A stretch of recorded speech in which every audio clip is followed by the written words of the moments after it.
But anyways, here we go. Sometimes, I know me and my cancer journey, it's been crazy. It's been wild. It's been different. It showed me just how heroic I was. You know what I'm saying? Because I'm going to be honest, I was the type that prior to cancer, I had low self-esteem. I always needed validation, in regards to my looks. Like my husband, he used to always tell me, why do you always ask me how you look? Or I want to know, hey, is this acceptable? I was always like so timid, A lot of people didn't know that about me because I tried to be loud to cover up how timid and how low my self-esteem actually really was, But when I was diagnosed with cancer, ooh, the real Cicely came out. It was like, okay, you can stay timid and you can have this low self-esteem, or you can become that big giant with that big old ball of self-esteem and know that you are a warrior and you got this. I'm like, what? Thinking to myself, like, the little two things in your ears. And I'm thinking to myself, are you freaking kidding me? I gotta make a choice right now. Like, I don't know nothing about this heroic side. I have to be brave all of a sudden. Now I'm in front of people. My words matter. You understand what I'm saying? My words actually mattered. And so it was like I had to really think, like, do I have to, is this the moment to be timid? No, speak up. And I did. I began to speak up. I seen how intelligent I could be. The fact that I was diagnosed and I knew nothing. All I knew was I had breast cancer. I had to wait. I found out October 24th. Now from October 24th all the way to November 6th, I had to figure this out. It was crazy. I'm not gonna lie. It was crazy because I told you guys, my first emotions when I found out, oh my God, I was devastated. I just knew I was gonna die. Remember what I told you though? It was between those choices. Yeah. Either I'm going to accept it and I'm going to do what I got to do to survive, or I'm going to lay here in my self-pity and be timid and let my self-esteem or the value that I had for myself at that moment dictate what I was going to do and how I was going to survive. Absolutely not. It's different when you put your big girl boots on. You know what I'm saying? Put your big girl panties on, put your big girl boots on. It's time to fight. Man, and that fight was vicious, but it proved something to me. That's what it did. It proved something to me as a person. It proved to me that I had more value than I thought I had. It proved to me that I was more braver than I ever thought I was. Man, imagine 16 rounds of radiation, man. I fought the Red Devil. You understand what I'm saying? Lost my hair. I felt so unworthy. I didn't even want to be around anybody when I was going through chemo. I didn't feel valid. I thought I was going to die. But I did it. I stood up there and I fought that fight. I looked at my kids, man. I looked at my husband. Man, my mama, who was there for me like every day with chemo. Like every time I had to go to chemo, my mama was right by my side. Man, look how much she loved me. I had to fight, man. And I did it, man. And when I came through, when I finished chemo, I was like, what the fudge? Through it all, I did it. Yeah, I did it. But then I had to go through surgery after surgery after surgery. And in the midst of surgery, you know what I'm saying? I got my hopes up high. They told me, oh, you don't need radiation. Then they make me speak to a radiologist. Oh, you need radiation. And it's like, oh man, I got my hopes up high thinking I wouldn't need that. But I did. I had to go through it in the midst of going through surgeries. Now, mind you guys, I don't know what it was. I don't know if it was just my genetic makeup. I know I'm feeling on my tatas. You know what I'm saying? I want you guys to know that I worked hard for these. You know what I'm saying? So you guys gonna see me embracing them quite a bit because they're part of my new me. But every surgery that I went through, it was like the next day, I was rushed right back into another surgery. Why? Because I had a hematoma. Oh my goodness, are you freaking kidding me? Right back into surgery? I just did this. So now I'm back under again. You understand what I'm saying? And that happened to, so let me tell you guys a little bit about my surgery. So the first surgery I had was a double mastectomy. As you guys know, see, I got breasts. So I had to have a double mastectomy. Ended up testing positive for BRCA. What the freak? But anyways, had to have this double mastectomy. When I had the double mastectomy, as I told you guys, I chose reconstruction. So they put expanders in me. Wonderful, wonderful. Here we go. Man, knocked out chemo, ready for my surgery. Get this over with. Found out I was cancer free. Like, yeah, I'm ready for my new breast.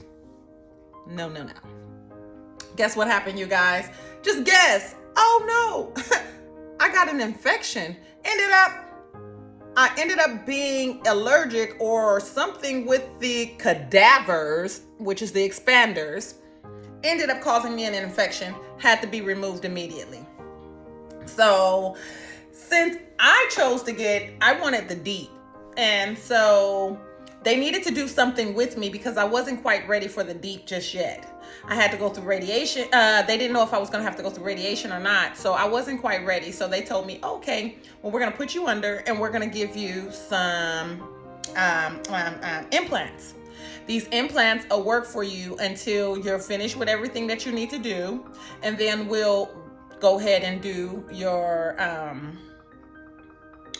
deep. I'll explain that on another video later. We'll go ahead and do your deep flap. So I'm like, okay, let's do this. So now I got my implants, and I'm gonna show you guys a picture of my tatas, the ones that I had prior to getting these ones.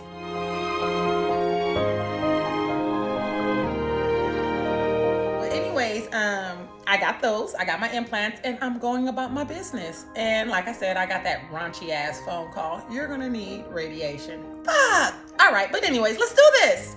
I'm a G. I'm finding out about myself like I'm a G. I'm handling this stuff like it's no tomorrow. Like, what? Next on the list. Let's do it.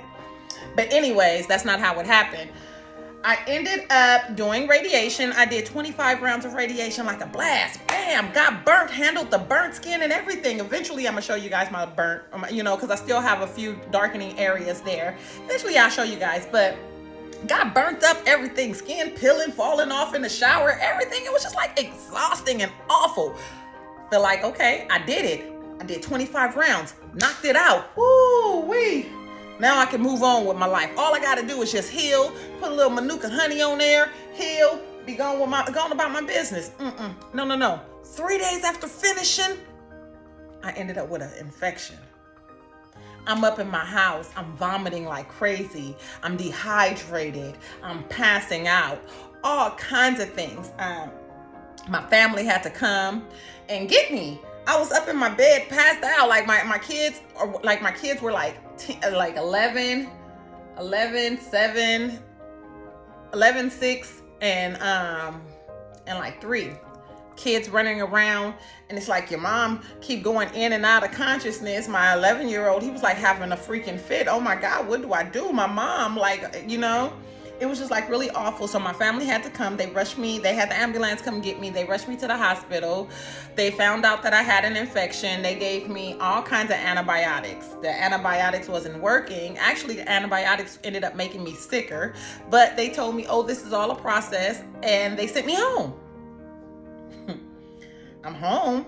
I felt good for a day because they gave me all types of electrolytes and hydrated me and everything. So I felt good for a day when I got home. But then I started going back down, getting sicker and sicker and sicker. So they rushed me back to the hospital. I sat there in the hospital. They told me they were going to transfer me to my actual surgeons that was out of town. So I'm thinking I'm going to get transferred. They came once again and they released me. Hey, you were just here. We told you were fine. Go home. I sat here in my bed. Had to be that superhero. I'm telling you guys, this is how I found out my strength. I had to be that superhero, and I was fighting every day. Like, today ain't the day. Eventually, my family was like, no, this is not going down. Let's call your doctor from out of town, let them know what you're going through, and get you down there. I go down there. They put me in the hospital. Doctor was like, nah, what the heck is going on? No. I ended up staying there for a whole week and a half. They're giving me antibiotics like crazy. They're finding out like, hey, the antibiotics is not working. You know what I'm saying? They decide, let's send her into surgery. They put me into surgery and they find out I got necrosis, and I forgot, it was like all kinds of burnt tissue, all kinds of stuff. It was just like really bad. This was what was causing me an infection.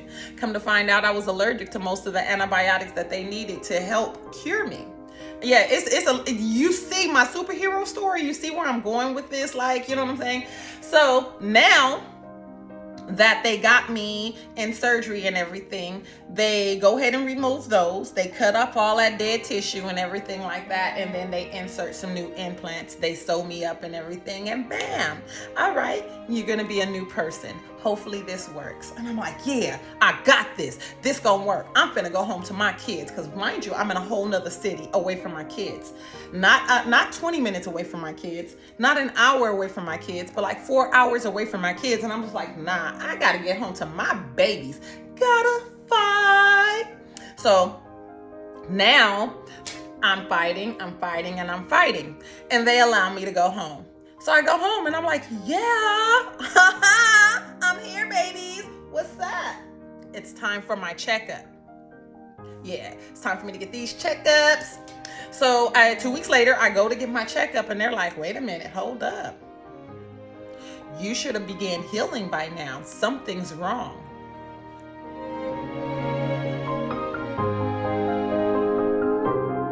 You're not healing properly. Huh? What do you mean? They was like, you have more necrosis than we thought, you know, and your skin didn't heal because it's all dead tissue. Huh? Another surgery. What the fudge? But I'm a G. Let's do this. What we doing? Let's do this. Let's put me through surgery. Go through surgery. And let me tell you, I was so disappointed with the surgery. And I'm not disappointed with how they turned out. I was disappointed that I couldn't get both of them to be the same because I feel a little unbalanced. And I'll let you guys know about that a little later. But anyways, I go through the surgery, came out, I'm good. Next morning, I tell you, every time I have a surgery, boom, there I go, back in for a hematoma. It was crazy. But this right here, this was like a real surgery. Like I had to fight. Like I'm not kidding you. Like I literally had to fight for these breasts, because what they did was they took the tissue from my abdomen area, took it, rewired me some veins, and put that tissue right here in my breast.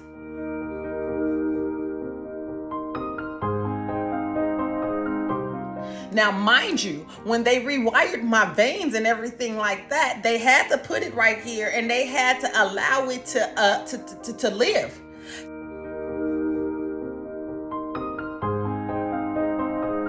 So I had to stay in the hospital. I can't even remember. I think I was there for like a week and a half. I had to stay in the hospital so they can monitor every 2 to 3 hours to make sure that everything was pumping and that the skin tissue lived and it accepted the vein and all of that good stuff.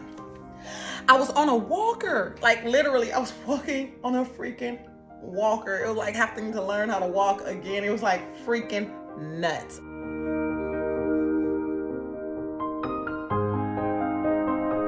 I kid you guys not. Like I had to go through all of this, but I'm telling you guys all of this to let you guys know, like it let me know who I was. And it made me value me.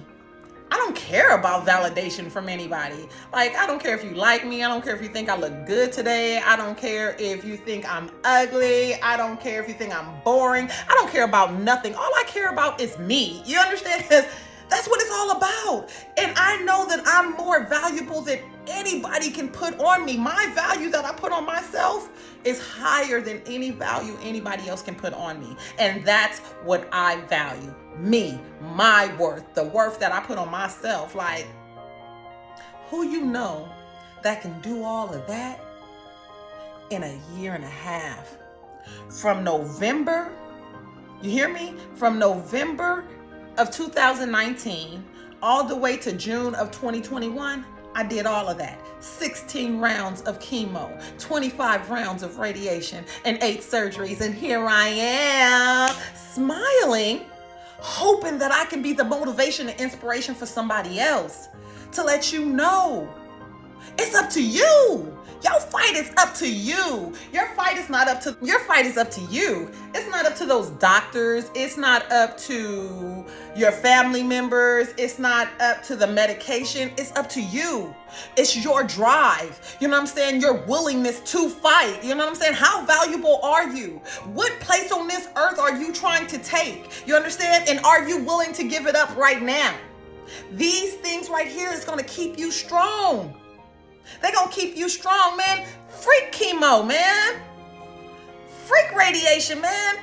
Freak all of those surgeries. You way stronger than that. And for all of our supporters, man, our caregivers and everybody that has been there for us, man, I value you guys too, because you guys helped throw into the pot of my worth. You stood there with me. You stood there with me. I even have a friend, man. Like, I didn't even know that she was such a friend. I have a friend that came over here and wiped my dirty butt when I couldn't do it myself. She came and she took care of my kids, bought groceries for my kids when I was incapable of doing it for myself. Now, if that wasn't pouring into my worth, then I don't know what it was. My husband, there, every day, changing my bandages, pouring into my worth. My kids, mommy, I love you, pouring into my worth. And you got the same thing. Don't think you don't. This fight is not just your fight. It's our fight. And we rooting for you. I am. My family is. My pink sisters are. You know what I'm saying? And like I said, if you guys are not a fighter and you're there for a fighter, man, recognize your worth too, because you actually poured in. I love you guys, man. And I thank you so much for giving me this opportunity to come on to the camera and like tell you guys my experiences. It's not only for you, it's more therapeutic for me to get these feelings out. Like, I know I get a little goofy sometimes and a little animated, but that's my therapy. That's my way of accepting my new me. My new me comes with humor. I don't take everything serious. Like, I've learned to value life. Like I said, I love you guys, man. I appreciate everybody. And I'm going to keep on putting out these breast cancer chronicles, even past breast cancer awareness month, even past October. I'm going to try to do this every day, because it's not just October that people are diagnosed with breast cancer. It's every day. We're dealing with this every day. Hell, I got this new Tata in June. It wasn't breast cancer awareness month, but it was something that I had to go through because of my breast cancer. I love you guys. Let me stop. Let me get off this camera. Hey, who loves you the most? Me. Who's fighting for you the most? Me. When you guys think about what you're going through, think about me. If I can do it, you can do it. Let's fight breast cancer. I'm out.